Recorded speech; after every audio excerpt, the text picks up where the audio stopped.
નમસ્કાર દર્શક મિત્રો, હું છું વાહિદ મસદ્દી અને આપ નિહાળી રહ્યા છો હમ ટીવી ભરૂચ ન્યૂઝ. હવે નિહાળીશું આજના મુખ્ય સમાચારો. અંકલેશ્વરની લોર્ડ્સ પ્લાઝા હોટલમાં ઝઘડિયાની થેમેક્સ કંપનીના ઓપન ઇન્ટરવ્યુમાં હજારો બેરોજગારો ઉમટી પડતા પડાપડીના દ્રશ્ય સર્જાયા હતા. સહેજ માટે હાથરસની ધાર્મિક સભામાં સર્જાયેલી દુર્ઘટના જેવી ઘટના બનતા રહી ગઈ હતી. ભરૂચ આમ તો ઔદ્યોગિક વસાહત ગણાય છે અને સમગ્ર એશિયામાં ઔદ્યોગિક વસાહત તરીકે પ્રખ્યાત છે, પરંતુ આ જ ઔદ્યોગિક વસાહતમાં યુવાનો રોજગારી માટે પડાપડી કરી રહ્યા હોવાની તસવીર સામે આવી છે. ઝઘડિયા જેડીસીમાં કંપની વિસ્તરણ હેઠળ મલ્ટીનેશનલ કંપની થર્મેક્સમાં ભરતી કરવા માટેની જાહેરાત કરવામાં આવી હતી. નવા પ્લાન્ટ માટે 5 પોસ્ટ જેમ કે shift in-charge, plant operator, supervisor, filter mechanical અને એક્ઝિક્યુટિવ માટે વોક ઇન ઇન્ટરવ્યુ આયોજન કરવામાં આવ્યું હતું. અંકલેશ્વરની લોર્ડ્સ પ્લાઝા હોટલમાં આ ઇન્ટરવ્યુનું આયોજન કરવામાં આવ્યું હતું, જેમાં લાયકાત અને યોગ્યતા ધરાવતા યુવાનો ઇન્ટરવ્યુમાં ઉમટી પડ્યા હતા. મલ્ટીનેશનલ કંપનીમાં નોકરી મેળવવા કે ઊંચું પગાર મળશે તેની ઈચ્છાએ 1000 કરતા વધુ ઉમેદવારોએ ઉમટી પડી આ ઇન્ટરવ્યુમાં પ્રવેશ મેળવવા માટે કોશિશ કરી હતી, પરંતુ હોટલમાં યુવાનોની ભીડ બેકાબુ થતા અંતે પોલીસને બોલાવવાની ફરજ પડી હતી. જોકે વાયરલ થયેલ તસવીરોમાં યુવાનોના ભારે ઘસારાને લઈને રેલિંગ પણ તૂટી પડતા કેટલાક યુવાનો ભીડ વચ્ચે ધક્કા ખાતા અને નીચે પટકાતા જોવા મળ્યા હતા. હોટલો પર સર્જાયેલી પડાપડી અને ભાંગતૂટમાં યુવાનોને કોઈ ઈજા થઈ હોય તે જાણવા મળ્યું નથી, પરંતુ આ નુકસાન અંગે હોટલે કંપનીને કહેતા કંપનીએ ભુગતાન કરવાની ખાતરી આપી હોવાનું હાલ જાણવા મળ્યું છે. અત્રે ઉલ્લેખનીય છે કે વોક ઇન ઇન્ટરવ્યુ માટે જે જાહેરાત બહાર પાડવામાં આવી હતી તેમાં એક ઈમેલ એડ્રેસ પણ આપવામાં આવ્યો છે. તદુપરાંત જેમને ઓનલાઈન એપ્લાય કરવું હોય તેવો એક QR કોડ થકી એપ્લાય કરી શકે છે તેવી આ જાહેરાતમાં જાણકારી આપવામાં આવી હતી. ત્યારે શું મેલ ઉપર આવેલ બાયોડેટા અથવા તો આ QR કોડ થકી જે માહિતી આવી હતી તે અંગે કંપનીને જાણકારી ન હતી કે આટલા યુવાનો આ ઇન્ટરવ્યુમાં હાજરી આપવા માટે આવનાર છે તેવા પ્રશ્નો પણ ઉભા થઈ રહ્યા છે. જોકે આ મામલે કંપનીનો સંપર્ક કરવાનો પ્રયાસ કરાયો હતો, પરંતુ કંપની તરફથી કોઈ ઉત્તર આપવામાં ન આવતા અને આ બાબતે કંઈ પણ કહેવાનું તેઓએ ટાળતા કંપનીનો અભિપ્રાય આ અંગે જાણી શકાયો ન હતો. અંકલેશ્વર ભરૂચ વચ્ચેના નેશનલ હાઈવે ઉપર આંબલાખાડી બ્રિજની મરમ્મતના કારણે ટ્રાફિક જામ થતા વાહનોની લાંબી કતાર લાગી હતી. ભરૂચ અંકલેશ્વર વચ્ચે સતત રાષ્ટ્રીય ધોરીમાર્ગ ઉપર ટ્રાફિક જામની સમસ્યા યથાવત રહેતી હોય છે. આજે સવારે ટ્રાફિક જામની સમસ્યા વચ્ચે અનેક વાહન ચાલકોએ ભારે હાલાકી ભોગવવી પડી હતી. આજરોજ વહેલી સવારે વરસાદી ઝાપટાના કારણે હાઈવે ઉપરના ટ્રાફિક વ્યવહાર ખોરંભે પડ્યો હતો. વરસાદના કારણે અંકલેશ્વર નજીક વાહનોની ગતિ ધીમી પડતા તેમજ અંકલેશ્વર નજીક આંબલાખાડી બ્રિજની મરમ્મતની કામગીરી અત્યંત મંથરા ગતિએ ચાલી રહી છે, જેના કારણે વિકટ ટ્રાફિક જામ ની સમસ્યા અને પરિસ્થિતિ સર્જાવા પામી હતી. જો કે બપોરે ટ્રાફિક જામની પરિસ્થિતિ હળવી થતી જોવા મળી હતી. અંકલેશ્વર નજીક હાઈવે ઉપર આંબલાખાડી બ્રિજની કામગીરી ચાલી રહી છે, જેને પગલે ખાસ કરીને સર્વિસ રોડની મરમ્મત IRB કંપનીએ મરમ્મત કે જાળવણીની દરકાર કરવી આવશ્યક હતી. તેના અભાવને પગલે લાંબા સમયથી આ વિસ્તારમાં ખાસ કરીને રાષ્ટ્રીય ધોરીમાર્ગ પ્રભાવિત જોવા મળ્યો છે. હાઈવેની આ પરિસ્થિતિને કારણે અંકલેશ્વરની આંતરિક વાલિયા ચોકડી વિસ્તારમાં પણ ટ્રાફિક જામની અસરો વર્તાઈ રહી છે. ઉલ્લેખનીય છે કે છેલ્લા કેટલાક દિવસોથી ટ્રાફિક જામની પરિસ્થિતિ સર્જાતી રહે છે, જેમાં અટવાયેલા વાહન ચાલકો હજારો કિલોમીટરનું અંતર કાપી અધવચ્ચે રસ્તામાં અટવાઈ રહેવું પડે તેવી પરિસ્થિતિમાં ફસાયેલા જોવા મળી રહ્યા છે. તે સામે જિલ્લાનું વહીવટી તંત્ર પણ ઉદાસીન જોવા મળી રહ્યું છે. અંકલેશ્વર શહેરની સર્વોદય સોસાયટીમાં આવેલી 3 દુકાનોને તસ્કરોએ નિશાન બનાવીને હજારો રૂપિયાની ચોરી કરતા રહીશોની ઊંઘ હરામ થઈ ગઈ છે. અંકલેશ્વરની સર્વોદય સોસાયટીમાં તસ્કરોએ 2 થી 3 મકાનોને નિશાન બનાવી રોકડા રૂપિયાની ચોરી કરીને પલાયન થઈ જતા સમગ્ર પંથકમાં ખળભળાટ મચી ગયો છે. અંકલેશ્વરના આંબોલી રોડને અડીને આવેલી સર્વોદય સોસાયટીમાં ગત રાત્રે તસ્કરો દ્વારા 2 થી 3 દુકાનોના શટરો તોડી દુકાનમાંથી રોકડા રૂપિયા ચોરી કરી ગયા હતા. સવારે દુકાનદાર આવતા શટર તૂટેલે જોઈ ચોરી થયાની જાણ થતા તેઓ પણ ચિંતિત બન્યા હતા. સ્થાનિક દુકાનદારો દ્વારા આ અંગે અંકલેશ્વર શહેર ડિવિઝન પોલીસને ચોરી થવા અંગેની જાણ કરવામાં આવતા પોલીસ ટુકડી ઘટના સ્થળે દોડી ગઈ હતી અને તસ્કરોનું પગેરું શોધવાની કવાયત હાથ ધરી હતી. દુકાનદારોના મતે તસ્કરો દુકાનના ગલ્લામાંથી ફક્ત રોકડા રકમની ચોરી કરીને ફરાર થઈ ગયા હતા. જો કે કુલ કેટલા રકમની ચોરી થઈ છે તે અંગે હાલ જાણવા મળ્યું નથી. પોલીસ ફરિયાદ બાદ આ અંગેની સચોટ વિગતો બહાર આવશે. દિલીપ ચૌધરી.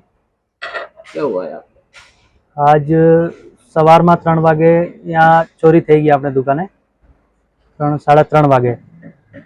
कई शॉप આપણે કરિયાણાની દુકાન છે અંબોલી રોડ પર સ્ટાર એવેન્યુ બિલ્ડિંગનું નામ છે, એના નીચે A1 કરીને નામ છે દુકાનનો.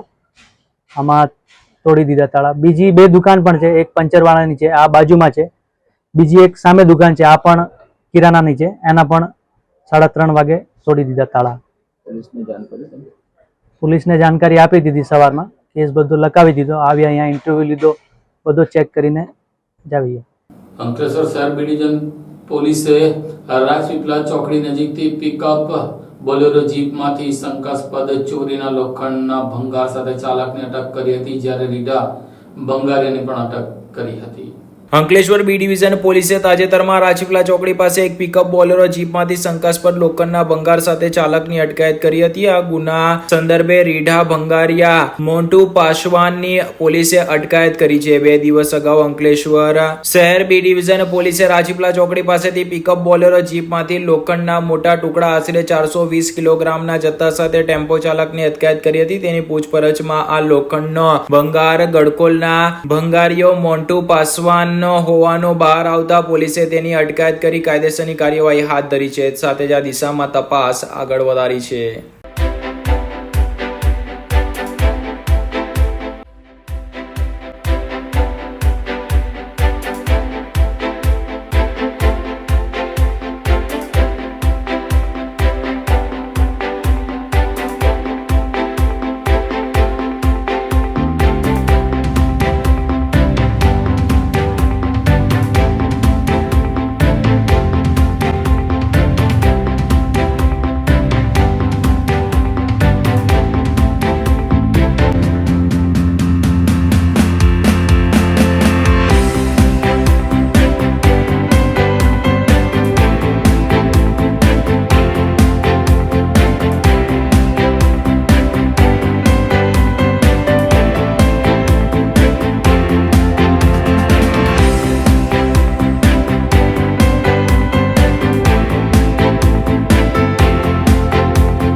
ઝઘડિયાના કરાડ ગામની શાળાની શિક્ષિકા પર હુમલો કરીને ગંભીર ઈજા પહોંચાડનારને પોલીસે ગણતરીના કલાકોમાં ઝડપી લીધો હતો.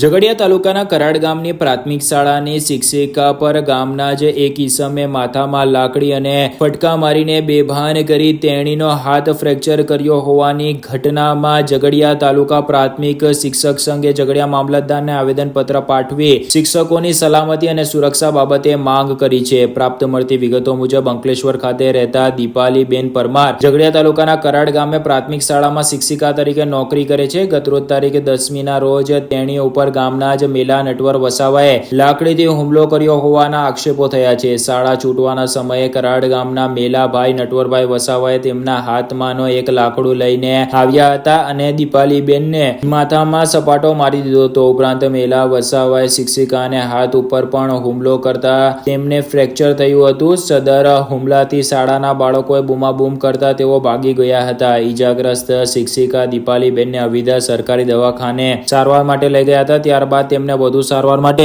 અંકલેશ્વરની ખાનગી હોસ્પિટલમાં લઈ જવામાં આવ્યા હતા. ઘટના સંદર્ભે દીપાલીબેન પરમારે મેલાભાઈ નટવરભાઈ વસાવરાએ ગામ કરાડ તાલુકા ઝઘડિયા વિરુદ્ધ ઝઘડિયા પોલીસ મથકે ફરિયાદ લખાવી છે. ઝઘડિયા પોલીસે આરોપી મેલા વસાવાની અટક કરી તેની વધુ પૂછપરછ હાથ ધરી છે. જોકે આ સંદર્ભમાં ઝઘડિયા તાલુકા પ્રાથમિક શિક્ષક સંઘે ઝઘડિયા મામલતદારને આવેદનપત્ર પાઠવ્યું છે. આવેદનપત્રમાં જણાવ્યા મુજબ ગત તારીખ 10 જુલાઈના રોજ શિક્ષિકા દીપાલીબેન ઉપર ગામના માથે ભારે વ્યક્તિઓએ જીવલેણ હુમલો કર્યો હતો, જેમાં દીપાલીબેનને હાથમાં ફ્રેક્ચર, પગ અને માથાના ભાગે ગંભીર ઇજાઓ થઈ છે. શાળાના સમય દરમિયાન શાળાની શિક્ષિકાઓ પર ગામના વ્યક્તિ દ્વારા જીવલેણ હુમલો થયો એ શિક્ષણ જગત માટે ચિંતાજનક બાબત હોવાનું આવેદનપત્રમાં જણાવ્યું હતું. શાળાના બાળકો માટે શિક્ષણ માટે વિવિધ સમિતિઓ સરકાર દ્વારા રચેલ છે, પરંતુ શાળાના શિક્ષકોની સલામતી માટે ગામના સ્તરે કોઈ સમિતિ ક્યાંય રચેલ નથી, જેની રચના કરી સાંપ્રત સમયની હવે પ્રબળ માંગ છે તેવું જણાવ્યું હતું. તો ભયના ઓઠા હેઠળ શિક્ષક કઈ રીતે બાળકોનું શિક્ષણ કાર્ય કરી શકે? શાળા સિવાય ગામના કે અન્ય લોકો દ્વારા બાળકો અને શિક્ષકોની હેરાનગતિ સામે રક્ષણ મેળવવા દરેક શાળામાં શાળા દરમિયાન સુરક્ષા માટે પોલીસની નિમણૂક કરવા માંગ કરવામાં આવી હતી. તો જિલ્લાના અંતરિયાળ વિસ્તારમાં ફરજ બજાવતા શિક્ષકોને ફરજ બજાવવા રસ્તા પર આવવું અને જવું ખૂબ ચિંતાજનક, ભયજનક અને અસલામત ના બની રહે એ માટેની સુવિધા સરકાર તંત્ર દ્વારા નક્કી કરવામાં આવે. સાથે ઝઘડિયામાં કરાડ ગામની પ્રાથમિક શાળાની શિક્ષિકા પર બનેલા હુમલાની ઘટનાને લાલબત્તી સમાન કિસ્સો ગણાવ્યો હતો. તદુપરાંત આ ઘટનામાં કસૂરવારો સામે કડકમાં કડક પગલાં ભરવામાં આવે તેવી માંગ કરવામાં આવી હતી. ઝઘડિયા તાલુકાની કરાડ પ્રાથમિક શાળામાં ગઈકાલે 5 વાગ્યાના સુમારે ગામના એક માથાભારે તત્વ સ્કૂલમાં ઘૂસી જઈ અને દીપાલીબેન પરમારને માર મારતા ગંભીર ઈજાઓ થયેલી છે. એ બાબતે દીપાલીબેનને જીવલેણ જે હુમલો થયેલો છે દીપાલીબેન, એમને જયાબેન મોદીલમાં હાલ સારવાર હેઠળ છે.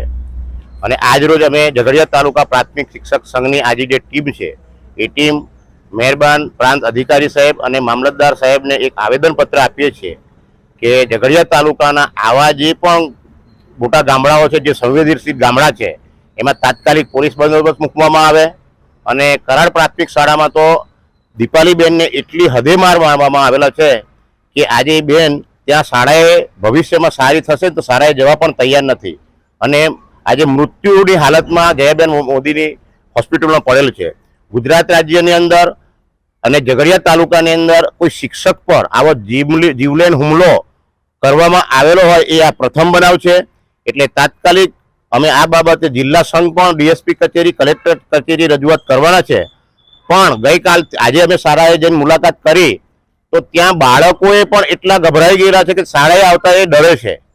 એટલે એ શાળાએ તાત્કાલિક બંદોબસ્ત પણ થાય અને એ કરાડ પ્રાથમિક શાળામાં બાળકો રાબેતા મુજબ શાળાએ જાય એવી અમે માંગણી કરીએ છીએ. અને આખા ઝઘડિયા તાલુકાની અંદર તાત્કાલિક બંદોબસ્ત મૂકવામાં આવે એવું ઝઘડિયા તાલુકા શિક્ષક સંઘ વતી અમારી માંગણી છે. ભરૂચ શહેરમાં વિશ્વ વસ્તી દિન નિમિત્તે આરોગ્ય વિભાગની ટીમ અને લોકોએ જનજાગૃતિ રેલી યોજી હતી.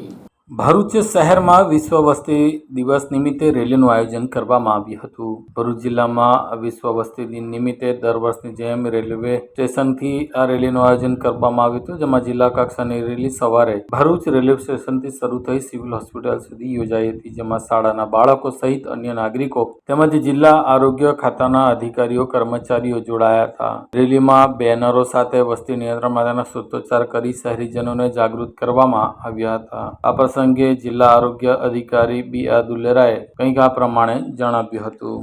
નમસ્કાર, હું ડૉક્ટર જે.એસ. દુલેરા, ભરૂચ જિલ્લાનો મુખ્ય જિલ્લા આરોગ્ય અધિકારી.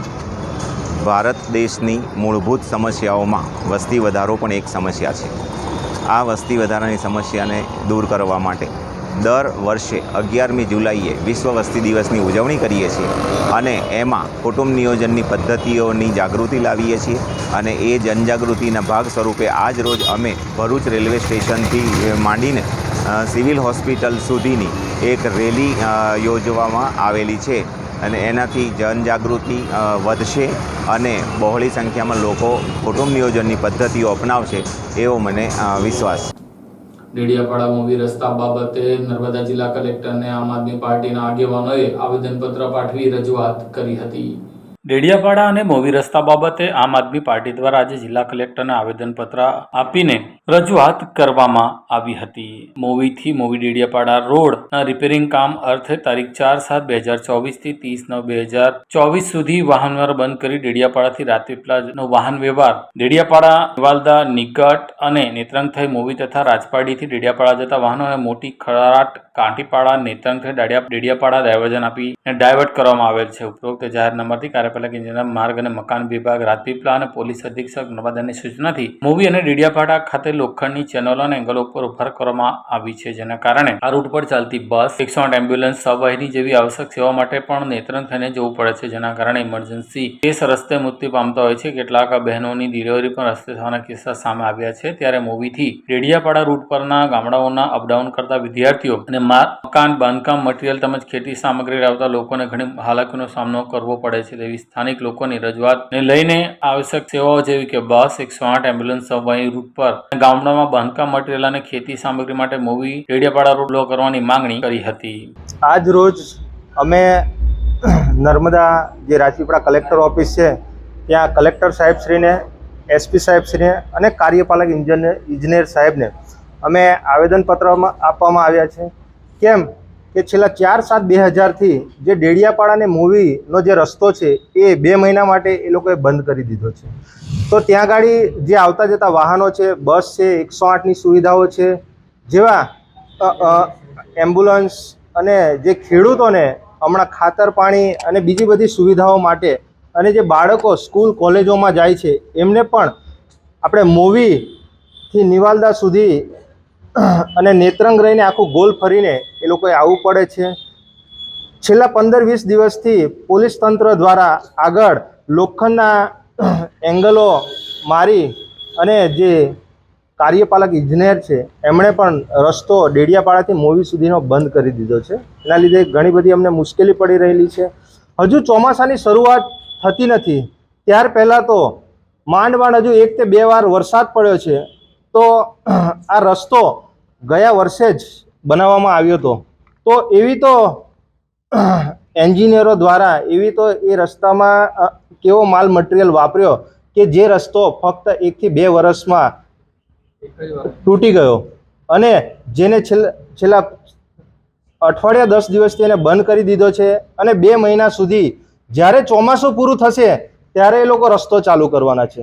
તો અમારે માનનીય કલેક્ટર સાહેબશ્રીને અને કાર્યપાલક ઇજનેર તેમજ એસપી સાહેબશ્રીને ત્યાં સ્થળ નિરીક્ષણ કરવા આવે અને અમારી રૂબરૂમાં ત્યાં સ્થળ નિરીક્ષણ કરે, રસ્તાની શું પરિસ્થિતિ છે, શું હાલત છે, એનું તાત્કાલિક ધોરણે નિરાકરણ કરવામાં આવે. જો આ નિરાકરણ કરવામાં નહીં આવે તો અમે દિન 7માં અમે તમામ ગામડાઓ જે વિસ્તારના છે એ બધા અહીંયા કલેક્ટર ઓફિસનો ઘેરાવો કરીશું અને જે પણ કોઈ અધિકારી કે પ્રતિનિધિ એ રસ્તાની ચકાસણી કરવા આવે તો એમણે અમારી રૂબરૂમાં ત્યાં ગાડી એ રસ્તાની મુલાકાત લેવી પડશે. બીજો, આપણે બદામ રોડ પર જઈએ છીએ તો બદામ રોડનો જે રસ્તો છે એ પણ ખૂબ ખરાબ પરિસ્થિતિમાં છે. આજે તમે સ્ટેચ્યુ ઓફ યુનિટી અને લાખો કરોડો રૂપિયાના તમે પ્રોજેક્ટો બનાવી રહ્યા છો, આજે રસ્તાઓ માંડ 1 વર્ષ ચાલતા નથી અને એ અત્યારે ચોમાસું પણ નથી આવતું ત્યાર પહેલાં એ તૂટી જાય છે.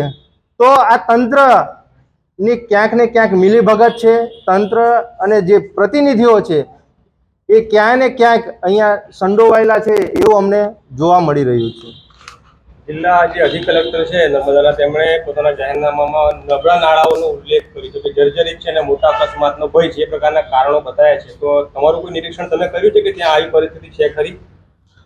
હવે જે નબળા નાળાઓ છે, નબળા પુલો છે, આજે આપણે જોઈએ છે તો અહીંયા રાજપીપળાથી ઓવારાની બાજુમાં જ એક એવો નબળો પુલ છે. એ જે વિસ્તાર માટે જાહેરનામું પાડવામાં આવ્યું છે કારણ બતાવવામાં આવ્યું છે કે આ નાળા જર્જરિત છે. તો તમારા નિરીક્ષણમાં એવા કોઈ જર્જરિત નાળા દેખવામાં આવ્યા છે મૂવીથી ડેડિયાપાડાની વચ્ચે? અમને અમારા ધ્યાનમાં એવા કોઈ નાળા જોવામાં નથી આવ્યા, પણ અમારી માંગ એટલી છે કે છેલ્લા 1 વર્ષમાં જો આ રસ્તો બનાવવામાં આવ્યો બરાબર અને હજુ તો ચોમાસું શરૂ નથી થતું તો ત્યાર પહેલાં જે તમે રસ્તો બ્લોક કરી દો છો તો જે પણ આમાં જે પ્રતિનિધિઓ છે અને જે અધિકારીઓ છે એ ક્યાંક ને ક્યાંક કોન્ટ્રાક્ટરોની મિલીભગતના કારણે આવા વારંવાર દર વર્ષે આવા રસ્તાઓ તૂટતા આવે છે. આજે ઘણા બધા ગામડાઓના આજે પણ રસ્તા બંધ છે. આજે આપણે જોઈએ તો સિસોદરાથી જે રાજપીપળા મેન આવવાનો રસ્તો છે એ પણ છેલ્લા 1.5-2 મહિનાથી બંધ છે. એટલે આવા આખા જિલ્લામાં ઘણા બધા પ્રશ્નો છે પણ સરકારની પેટનું પાણી હલતું નથી અને જે ચૂંટાયેલા પ્રતિનિધિઓ છે એ લોકો આની પર કોઈ પણ ધ્યાન નથી આપતા અને એ ક્યાંક ને ક્યાંક આ કોન્ટ્રાક્ટરો સાથે અને જે કાર્યપાલક ઇજનેર છે એવા અધિકારીઓ સાથે એ ક્યાંક ને ક્યાંક સંડોવાયેલા છે. ભરૂચના જડેશ્વર ખાતે પિતાના મૃતદેહને 2 દીકરીઓ દ્વારા અંતિમ વિધિમાં અગ્નિદાહ આપી પુત્ર તરીકેની ફરજ નિભાવી હતી. જાડેશ્વરના રહીશ અને વર્ષોથી પથારીવશ રહેલ પિતાના મૃતદેહને દીકરા શમી 2 દીકરીઓએ અગ્નિદાહ આપી પુત્ર તરીકેની ફરજ નિભાવી છે. જાડેશ્વરના કાકા ટ્રાવેલ્સ ફળિયામાં રહેતા 75 વર્ષીય સ્વર્ગીય પ્રમોદભાઈ પટેલ છેલ્લા 7 વર્ષ કરતા વધુ વર્ષોથી પથારીવશ રહ્યા હતા. હંમેશા હસતા રહેતા પ્રમોદ પટેલ ઉંમર અને બીમારીના કારણે લાચાર બન્યા હતા. જોકે હિંમતના પાવર હાઉસ તરીકે ઓળખાતા પ્રમોદભાઈ દુઃખના સમયે પણ હંમેશા મોઢા પર સ્મિત લહેરાવી લોકોના મન જીતી લેતા હતા. પથારીવશ રહેલા પતિને અર્ધાંગીની બની પત્ની તરીકે જ્યોતિબેનની દિન રાતની સેવાની પણ વખાણવા લાયક બની હતી. પુત્ર સમી 2 દીકરીઓ અને જમાઈ પણ પોતપોતાના ઘર સંસારમાં વ્યસ્ત રહેતા હોય છતાં પુત્ર તરીકેની ફરજ નિભાવતા હતા. આજરોજ સવારે પ્રમોદભાઈ પટેલનું નિધન થયું હતું, જેની જાણ બંને દીકરીઓને થતા તેઓ જાડેશ્વર ખાતેના નિવાસ સ્થાને આવી પહોંચ્યા હતા. હૈયાફાટ રુદન સાથે દીકરીઓએ પિતાને અંતિમ વિદાય આપી હતી. પ્રમોદ પટેલને 2 દીકરીઓ હોય શમશાને અગ્નિદાહ આપવાની ચર્ચાઓ વચ્ચે જયમિની બેન અને બિરલ બેને પુત્ર સમા બનીને પિતાને અગ્નિદાહ આપી પુત્રી તરીકેની ફરજ નિભાવી હતી. આજના આધુનિક યુગમાં સમયની સાથે રીતિ રિવાજોમાં પણ બદલાવની જરૂરિયાત છે, જેના ઉદાહરણ રૂપ બંને દીકરીઓએ પિતાને અગ્નિદાહ આપી એક ઉદાહરણ કાયમ કર્યું હતું. અમરનાથની યાત્રા કરીને હેમખેમ પાછા ફરેલા કોસંબડી ગામના યાત્રિકોનું ગ્રામજનો અને પરિવારજનોએ ભવ્ય સ્વાગત કર્યું હતું. પ્રતિ વર્ષ હજારોની સંખ્યામાં ભોલેનાથના ભક્તો પવિત્ર અમરનાથ યાત્રાએ જતા હોય છે. અંકલેશ્વર તાલુકાના કોસંબડી ગામના ભક્તોનું એક જૂથ પણ આ જ રીતે 1 જુલાઈના રોજ યાત્રા પર નીકળ્યું હતું, જે યાત્રા સંપન્ન કરી પરત ફરતા તેઓનું સ્વાગત કરવામાં આવ્યું હતું. અંકલેશ્વરના કોસંબડી ગામની વિવિધ સોસાયટીમાંથી 28 જેટલા ભાવિક ભક્તો ગત તારીખ 1 જૂનના રોજ બાબા અમરનાથની યાત્રામાં ગયા હતા, જેઓ આજરોજ આ કઠિન અને પવિત્ર યાત્રા સંપન્ન કર્યા બાદ પરત ફરતા તેમના પરિવારજનો તેમજ સોસાયટીના રહીશોએ તેમનું બહુમાન કર્યું હતું. ઉલ્લેખનીય છે કે આ વર્ષે અમરનાથ યાત્રિકો ઉપર આતંકી હુમલાની દહેશત ઉપરાંત ખરાબ હવામાનનું જોખમ હતું. જોકે કોસંબડીના યાત્રિકો વિના વિઘ્ને યાત્રા પૂરી કરી પરત આવતા તેમના પરિવારજનોએ હાશકારો અનુભવ્યો હતો. મારું નામ દીપક રાજપૂત, કુમકુમ બંગલોઝમાં રહેવાનું, કોસંબડી ગામ. અમારા કોસંબડીમાંથી 28 જણનું ગ્રુપ બાબા બર્ફાની એટલે કે અમરનાથની યાત્રા પર ગયા હતા અને અહીંયાથી 1 તારીખે ગયા હતા. 11 તારીખે પાછા સુખરૂપ કોઈ પણ પ્રોબ્લેમ વગર પાછા આવ્યા છે, એટલે અમે મહાદેવનો ખૂબ ખૂબ આભારી છે. અને બધાનો અનુભવ એવો છે કે એ લોકોને ખૂબ સરસ મજા આવી, ભગવાનનો ખૂબ સરસ દર્શન થયા અને એમને એવું કહેવું છે કે તમે પણ આવો, એકવાર તમે બાબા બર્ફાનીનું દર્શન કરો, તમને સારા અનુભવ થશે એવી પ્રાર્થના. મારું નામ પુરુષોત્તમભાઈ પટેલ, કોસંબડી ગામના રહેવાસી. અમે બાબા બર્ફાનીની યાત્રામાં 1 તારીખે ગયા હતા. 11 તારીખે યાત્રા સફર કરીને પાછા આવ્યા છે. બધા શાંતિથી સુખરૂપથી દર્શન કરીને પાછા ઘરે વળી ગયા છે. તમારું યાત્રા દરમિયાન કઈ પ્રોબ્લેમ તમને રસ્તામાં આવે? બધાની યાત્રા સુખરૂપ રીતે મંગલમય પૂર્ણ કરી છે. કોઈને કંઈ તકલીફ કશું નથી થયું. બધા વ્યવસ્થિત આપણા ઘરે પહોંચી ગયા છે. તમે લોકોને શું સંદેશ આપવા માંગો છો આ યાત્રા દરમિયાન? આ યાત્રા દરમિયાન અમારે બહુ ઉત્સુકતા બધાને થાય છે અને બીજી વખત જવું એવી ઈચ્છા બધાને જવાની ઈચ્છા થાય છે. બીજા 10 ભક્તોને લઈ જવાની ઈચ્છા થાય છે. અંકલેશ્વર બી ડિવિઝન પોલીસ મથકમાં નોંધાયેલા દારૂના ગુનામાં નાસ્તા ભરતા બુટલેગરને ભરૂચના કસક ગરનારામાંથી ઝડપી લેવામાં આવ્યો હતો. અંકલેશ્વર બી ડિવિઝન પોલીસ મથકની હદમાં નોંધાયેલ પ્રોહિબિશન એક્ટના ગુનામાં વોન્ટેડ એક આરોપીને પોલીસે ભરૂચના કસક ખાતેથી ઝડપી પાડી કાયદેસરની કાર્યવાહી હાથ ધરી છે. અંકલેશ્વર બી ડિવિઝન પોલીસ મથકમાં નોંધાયેલ પ્રોહિબિશનના ગુનામાં વોન્ટેડ આરોપી સમીર કાદર મંસૂરી ભરૂચના કસક ગરનાળા પાસે બેઠો છે તેવી બાતમીના આધારે બી ડિવિઝન પોલીસની ટુકડી ભરૂચ દોડી ગઈ હતી અને ભરૂચ સી ડિવિઝન પોલીસની મદદથી સમીર કાદર મંસૂરીને ઝડપી પાડ્યો હતો અને કાયદેસરની કાર્યવાહી હાથ ધરી છે. આ સાથે હમ ટીવી ભરૂચના સમાચાર પૂર્ણ થાય છે. આવતીકાલે ફરી મળીશું. ત્યાં સુધી રજા આપશો. નમસ્કાર.